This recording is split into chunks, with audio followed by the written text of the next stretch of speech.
So, Nick, big conversation about audio and streaming music, and a lot that's happening. First of all, level set for us, the size of the industry, and sort of a little bit of the lay of the land.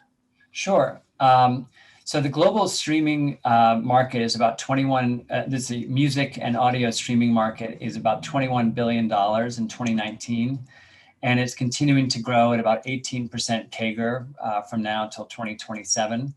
Um, Paid streaming services are added at about a million subscriptions per month. And overall, we're seeing the number of paid subscribers of streaming services in the U.S. At around 60 million. When you go to the podcast market, you're starting to see podcast listeners averaging 7 shows per week. So they're very loyal to their podcast hosts, and they're listening at about 80% to all or most of each episode. So you're seeing a very fervent market. It's been really all across the different age groups. And I think you're seeing some interesting dynamics in terms of how people are interacting differently during the pandemic than pre-pandemic, and we're curious to see how that change in behavior carries forth as hopefully we clear out of the pandemic in the coming months. Nick, so tell us about technology innovation strategies, things that are coming up that you are excited about, involved with as an investment bank, deals that you see, not just for yourself, but more broadly, innovation, entrepreneurship, and opportunities to watch. Sure. We've been focused really on the audio side, and specifically the spoken word side. So that's podcasts. But also music streaming is an area we've looked at a lot as well. When we look at investments from a Progress Venture standpoint, we are really interested in the tools and technologies that are the behind the scenes systems that help media companies and advertisers measure, syndicate, deploy, and optimize kind of the experience for the consumer and the advertiser.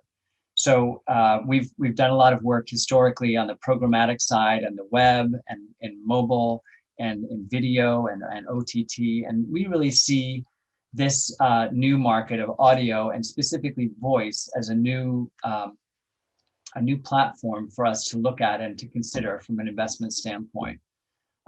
We are looking at some companies right now. We actually talk probably to 2 to 4 voice companies a week, and are also certainly talking to all the different suppliers and other participants in that ecosystem on a regular basis. We are looking at making an investment shortly in a company called Instramatic. Instramatic is an interactive voice advertising platform whereby a consumer is presented a voice ad with a question or a query of some sort, where they are able to then respond. The ad actually interacts with the microphone on the consumer's device and opens that microphone up and allows the consumer to respond in free form text. And then based on that response, the ad unit itself can then trigger the sending of a message, a text message, connect you with a phone center, a call phone center, or send you directions directly to your device.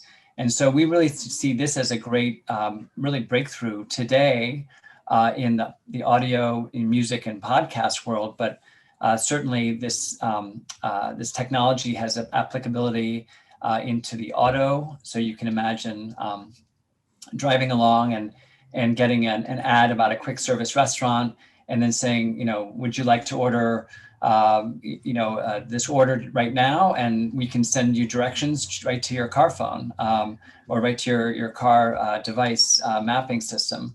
So there's a lot of opportunity we feel here, and this actually we think will also ultimately extend to the television.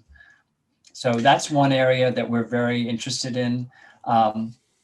Similar to some other areas we've seen on the digital and the video side, there are measurement and digital ad insertion technologies that will change the way the podcast experience is presented, and also, most importantly, will help the podcast publishers monetize at a much higher rate because they'll have better targeting abilities in terms of the ads that they're presenting.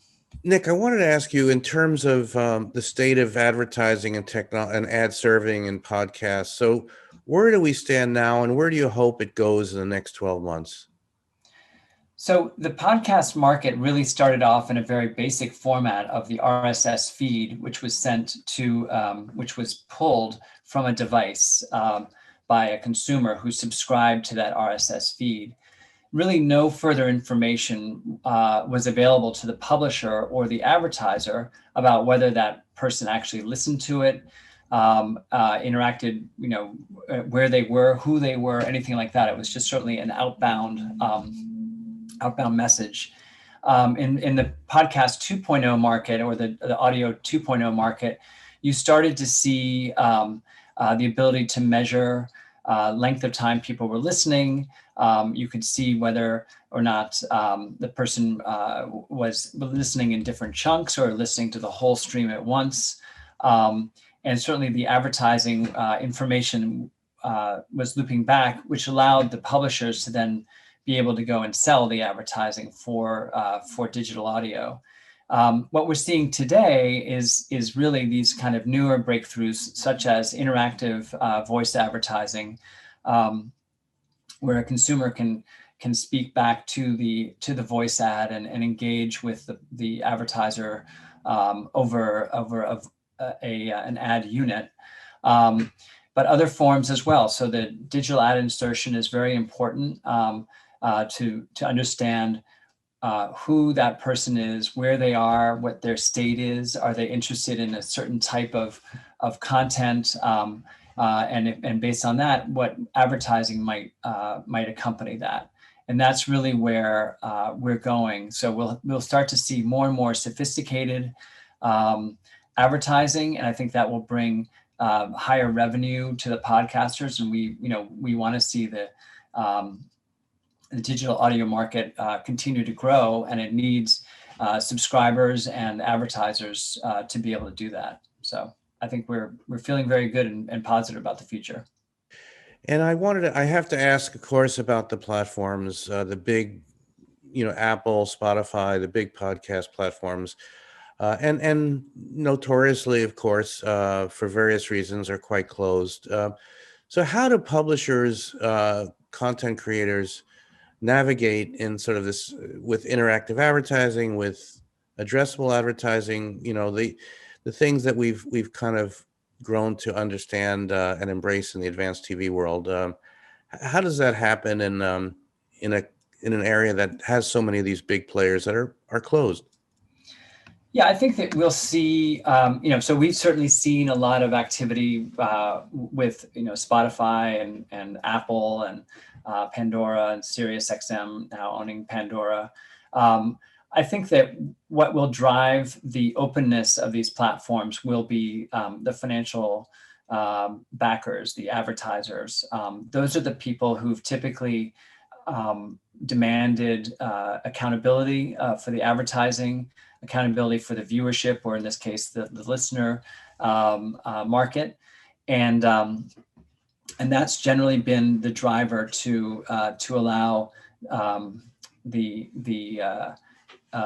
platforms to be more open and porous in terms of the data they're sharing back out with their constituent partners.